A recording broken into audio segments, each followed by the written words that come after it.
Muchas personas buscan a otras personas a quienes imitar, personas que sean su referente, personas que sean realmente dignas de seguirles el ejemplo. Y sin embargo, una y otra vez nos decepcionamos con los seres humanos, con políticos, superhéroes y otras personas. Y eso es porque tenemos un pensamiento idílico acerca de las personas, que son seres humanos y nos fallan.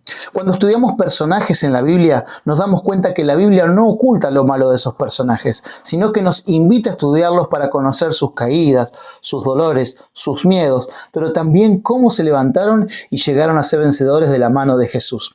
Hay un solo personaje idílico en la Biblia, un solo personaje que no erró, y es Jesús. Sin embargo, Pablo invita a sus seguidores, a sus oyentes, a sus lectores, a imitarlo a él como él imita a Cristo. La vida de Pablo mostraba que muchas veces se había equivocado, pero sin embargo había aprendido a caminar con Jesús. Quédate, que hoy en Biblia para principiantes vamos a ver cómo estudiar un personaje bíblico. Los personajes bíblicos de la Biblia, como decíamos anteriormente, no son idílicos ni son perfectos. Se nos muestran sus caídas, errores y levantamiento para que nosotros podamos aprender. La semana pasada estuvimos estudiando acerca de cómo estudiar un libro de la Biblia, pero a medida que leemos libros de la Biblia nos interesan personajes. A veces el autor del libro, a veces un personaje principal de la Biblia, como lo es David, como lo es Elías, a veces personajes secundarios. ¿Qué pasó con Joab? ¿Por qué cayó como cayó? Nos hacemos muchas preguntas y está bueno poder estudiar la Biblia. Nos encontramos a veces con nombres repetitivos y no sabemos ubicar bien cuántos Judas hay, cuántos Herodes hay. Hoy vamos a ver entonces cómo estudiar un personaje bíblico. Lo primero que tenemos que hacer entonces es elegir un personaje y reunir todos los textos que hablan acerca de ese personaje. Sí, podemos consultar allí a concordancias bíblicas, a Biblias de estudio, a programas o aplicaciones especiales como el ChatGPT, ¿no es cierto? O las referencias cruzadas que aparecen en algunas Biblias de referencia, como por ejemplo la Thompson. Ahí buscamos todos el nombre de ese personaje a través de toda la Biblia. Siempre es bueno consultar un diccionario bíblico que nos va a aclarar justamente si ese personaje es el mismo que otro que tiene el mismo nombre. Por ejemplo, en la Biblia hay 2 Jeroboam, hay 2 Judas, hay 2 Herodes, y está bueno conocer la idiosincrasia y el momento de cada uno de ellos. Por eso es bueno, una vez que reunimos todos los textos, poder separar esos textos para leer netamente los que son de nuestro personaje. Y tener en cuenta algo muy importante. Cuando vamos a estudiar un personaje bíblico, tenemos que saber que el personaje que comenzamos a estudiar no es el mismo que vamos a terminar estudiando. ¿A qué me refiero con esto? Que los personajes bíblicos conllevan una evolución, ¿sí? Cambian, justamente por su encuentro con Jesús, por su relación con Dios. Inclusive algunos personajes hasta cambiaron de nombre. Podemos estudiar en la Biblia acerca de Abraham, pero Abraham no termina siendo Abraham, termina siendo Abraham. Jacob no termina siendo Jacob, termina siendo Israel. Pasó de ser el nombre de engañador a ser aquel que había luchado con Dios y había vencido. Entonces, repito, el primer paso es juntar toda la información de los versículos bíblicos que hay de ese personaje y buscar en un diccionario bíblico, en una Biblia de estudio, los comentarios sobre ese personaje bíblico para no confundir personajes que tienen el mismo nombre, ¿sí? Y para despojar cualquier problema de identidad que tengamos con respecto al nombre que hemos elegido. Lo segundo que tenemos que hacer es intentar de estudiar el trasfondo de ese personaje bíblico. Una vez que agarramos, por ejemplo, el personaje de Abraham. ¿De dónde venía Abraham? Porque Abraham no era israelita, venía de Ur de los Caldeos. ¿Cómo era su sociedad? ¿Dónde vivió? ¿De qué se ocupaba esa persona? ¿Cuáles costumbres eran las naturales para su pueblo, que inclusive a veces nos pueden resultar antinaturales o distintas para nosotros? Está bueno conocer esto de la Biblia, ver justamente cómo era el contexto cultural de esa persona, cómo la cultura influía sobre el pensamiento de esta persona y qué pasó cuando se encontró con Dios, cuando se encontró con Jesús y fue transformado. ¿Tuvo caídas? ¿Esas caídas se parecen a las nuestras? Todo eso estudiamos, ¿no? ¿Cuál fue el contexto de ese personaje bíblico? Conocer el entorno ayuda a comprender mejor las decisiones de esos personajes. Tercer paso, después de estudiar entonces el contexto, como decíamos anteriormente y ahora con mayor énfasis, observar justamente las acciones y el carácter de ese personaje. ¿Cómo era Jacob cuando comenzó, ¿no es cierto?, su vida? Era mentiroso, era engañador, hacía las cosas según su propio modo, pero a medida que se fue relacionando con Dios aprendió a confiar, aprendió a tener fe. y aprendió a dejar las manos en las cosas del Rey del Cielo, a tal punto que ese que había engañado al principio se transformó realmente en un hijo de Dios. ¿Cuáles son las fortalezas de carácter también de ese personaje? Por ejemplo, desde el principio vemos en la historia de Abraham su paciencia, relegaba sus derechos para poder ayudar a otros, como a su sobrino Lot. Podemos ver sus fortalezas también, las debilidades, cuáles fueron las mayores victorias y cómo se relacionaban con Dios. Un capítulo hermoso de la Biblia es en Génesis, allí cuando Abraham, por ejemplo, regatea, entre comillas, con Dios para ver cuántas personas iban a ser salvadas de Sodoma y Gomorra. Y ahí podemos ver la confianza del hombre en Dios y cómo puede haber una discusión de respeto allí donde Dios realmente le responde. ¿Cuáles fueron sus mayores fracasos, no? Y ahí pienso nuevamente en Abraham, también tuvo sus dificultades cuando mintió acerca de la edad de su señora, de la identidad de su señora, ¿no es cierto?, por temor al faraón y no confió plenamente en Dios. ¿Y cómo podemos hacer nosotros, lógicamente, para no cometer esos errores? Así que ya tenemos, ¿no?, buscar todos los textos, ver el contexto, ver las fortalezas y las debilidades y por supuesto examinar por sobre todo su relación con Dios. Y este probablemente es el paso más importante. Ese personaje que elegiste, ¿dependía realmente de Dios? No dependía. Me llama mucho la atención en la Biblia la historia de Saúl, un personaje que se apresuraba, era ansioso y no obedeció las palabras del profeta, sino que se adelantó hasta con buenas intenciones, ¿no es cierto?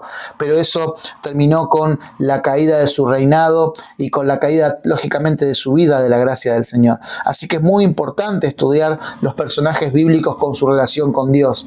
Al revés que Saúl me pasa con David, ¿no? En mi caso personal, yo podría contarles cuando hace unos años atrás estuvo la pandemia del COVID, me tocó estar muy mal, muy enfermo, y recuerdo que estaba encerrado en un primer piso, yo vivía en una casa en esa época y me leí todos los salmos de David, ¿no?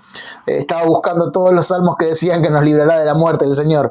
Pero les digo la verdad, aprendí tanto de su relación con Dios, tanto de la relación con David.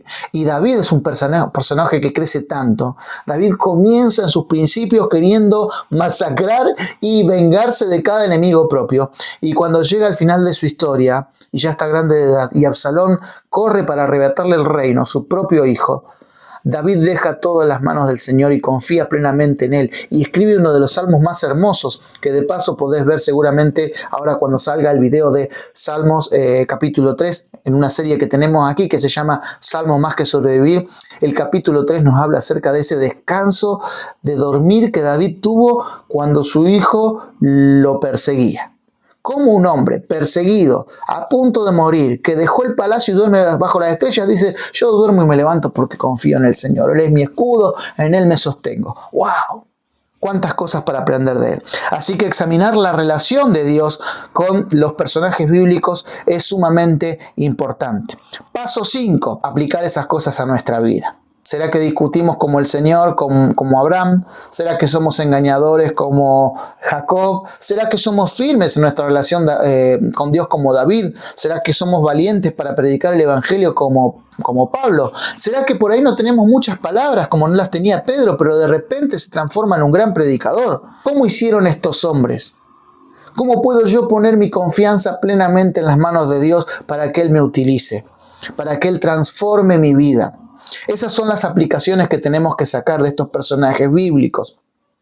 Hay aplicaciones tristes. Estudiamos la vida de Pilato. Pilato recibe un mensaje de su esposa: no tengas nada que ver con este justo, no le hagas nada, yo he sufrido muchos sueños por parte de él. Dios le había revelado la verdad a la esposa de Pilato acerca de quién era Jesús, y Pilato no quiso escuchar. Ahí nos podemos preguntar: ¿soy como Pilato tal vez? ¿Estoy escuchando la voz del Señor? ¿Estoy escuchando lo que Cristo me reveló? Es muy interesante, por supuesto, hacer estas aplicaciones a nuestra vida. ¿En qué se parece la situación de esta persona a mí? ¿Qué errores debo evitar que cometió estas personas? ¿Qué virtudes puedo imitar que cometieron estas personas? Que nos enseña acerca de cómo esto se relaciona de Dios y nosotros, ¿no? Yo cuando leo la historia de Abraham y otros personajes bíblicos que han orado, he aprendido algo sobre una frase que está dentro del mundo cristiano y no me gusta mucho. Esa frase popular que se escribió con una buena intención, que no es bíblica, dice, la habrán escuchado alguno tal vez en su iglesia: no le cuentes a Dios cuán grandes son tus problemas, cuéntale a tus problemas cuán grande es tu Dios. Es una frase con una buena intención, ¿no? Acerca de no hacer hincapié en los problemas. Pero sin embargo, cuando yo me encuentro con Abraham, con David y con otros personajes bíblicos, me encuentro con personas que abren su corazón plenamente a Dios y Dios les responde. Y entonces yo ahí estoy seguro de que ningún problema es chico para Dios. Ningún problema mío es chico para el Señor. Y me encanta eso de la Biblia, ¿no? ¿Qué nos enseña acerca de esta historia de nosotros mismos y de nuestra relación con Dios? La Biblia contiene algunas de las historias humanas más fascinantes jamás registradas. No porque los protagonistas de las historias sean perfectos, sino porque podemos ver a Dios obrando en la vida de personas que entregaron su vida a Él, y también cuál fue el resultado de las personas que no supieron entregar su vida a Él. Dice claramente Romanos capítulo 15, versículo 4, las cosas que se escribieron antes, para nuestra enseñanza se escribieron. Así que por la paciencia y la consolación de las Escrituras, tengamos esperanza. La Biblia es ese ejemplo, contiene esos ejemplos donde nosotros podemos mirar y ver cómo acercarnos a las virtudes de los personajes bíblicos y desechar aquellas cosas que no fueran buenas. Cómo aprender de aquellos que aprendieron a caminar con el Señor y cómo no imitar a aquellos que se soltaron de su mano. Cuando estudiamos los personajes bíblicos, descubrimos más que plena historia de la Biblia. Descubrimos un poquitito de nuestra propia historia y nos ayuda. Todo esto que estamos hablando hoy lo podemos ver también en los videos que en este momento estamos compartiendo. Allí hay una serie en mi canal que te invito a que la veas, se llama Marcos, el Evangelio paso a paso. Y ahí estamos estudiando las historias bíblicas con sus personajes en el libro de Marcos, que realmente son interesantísimas y creo que te vendría bien si las querés repasar. Déjame en los comentarios lo siguiente: ¿con qué personaje bíblico más te identificás? ¿Y por qué? Siempre es lindo saber eso. Yo me identifico con Pedro, me identifico con Juan, me identifico con María Magdalena. ¿Por qué? Por el rescate, por la entrega al Señor. ¿Qué es lo que realmente te ayuda en tu vida? Déjamelo en los comentarios allí para que podamos orar juntos. Y en el próximo episodio vamos a aprender otra cosa. Ya estudiamos cómo estudiar un libro bíblico. Hoy estudiamos acerca de cómo estudiar personajes bíblicos utilizando las herramientas que tenemos en los otros videos de Biblia para principiantes. Y la próxima vez que nos reunamos vamos a ver cómo estudiar un tema bíblico. ¿Querés saber acerca de la fe? ¿Querés saber acerca del amor? ¿Querés saber acerca de la disciplina eclesiástica? ¿Querés saber acerca de la oración? ¿Cómo podemos estudiar un texto bíblico, un tema bíblico en la Biblia? Te espero en el próximo capítulo de Biblia para principiantes. Que Dios te bendiga.